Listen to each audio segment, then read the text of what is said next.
अस्सलाम वालेकुम। क्या हाल है जी? की मसला बनया चाचा जी?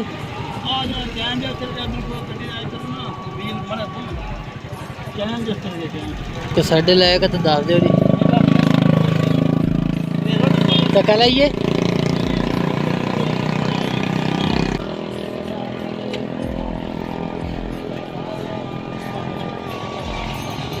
चढ़ेगी ठीक है ये। हाँ जी हाँ जी नहीं तो मैं तो कला देना ना पिछले पैर ना उत्थे तक जाना की लेना सी कोई चीज़ जरूरत है कुछ चाहिए चाहिए। अच्छा केड़ा बैरंग भला ओ वाला विच खुल गया यार पिछली साइड तो ना सेंटर तो एक ही पैर दे एक ही होया पैर नो आ देखे ना ना पहली साइड तो खुल गया देख दो की पतली लगी तेरे आज ही लग इथे कोई बैरंग का मसला नहीं है ये तो बैरंग सुटिया का काम पिछले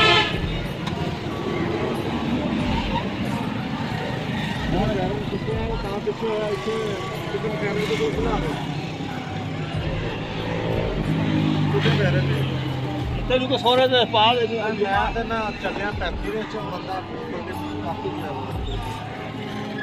ਨਾਲ ਜਾ ਰਿਹਾ दुकान तो कोई नहीं खुली होंदी जिवें ਜਿਵੇਂ ਦੁਕਾਨਾਂ ਬੰਦ ਹੋ ਗਈ पता कर लेना शायद कोई ਇਹ ਤਾਂ ਮੰਦੀ ਮੋੜ ਵਿੱਚ ਇਹ ਤੇ ਆਸਰਾ ਕਾਰ ਅਸੀਂ ਤਾਂ ਬੈਠੇ ਆ ਤੁਸੀਂ ਇਹਨਾਂ ਨੂੰ ਬੈਠੇ ਰਹਿਣਾ ਮੈਂ ਨਾ ਪੈਰ ਨਾਲ ਧੱਕਾ ਲੈਣਾ ਮੋਟਰਸਾਈਕਲ ਤੇ ਆ ਧੱਕਾ ਲਾਉਂਗਾ ਉੱਥੇ ਜੇਕਰ ਦੇਖ ਲੈਣੇ ਜਿੱਥੇ ਦੁਕਾਨ ਆ ਗਈ ਉੱਥੋਂ ਆਪਾਂ ਸੈੱਟ ਕਰਾ ਲਾਂਗੇ।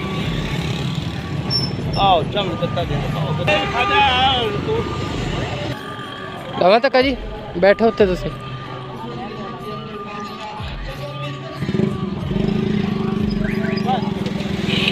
ਬਹਿ ਜਾਓ ਬਹਿ ਜਾਓ।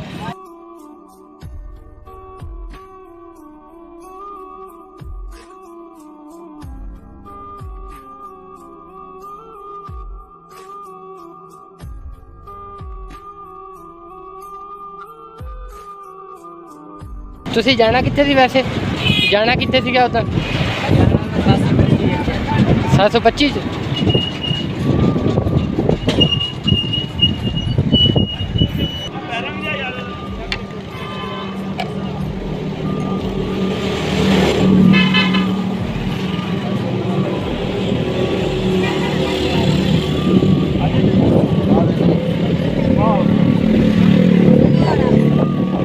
ठीक है जी मेरे को इजाज़त है और खैर अल्हम्दुलिल्लाह बाकी मतलब खर्चा खुर्चा है ना करवाने काम के खर्चा नहीं बड़ी ठीक है जी इजाज़त ओके।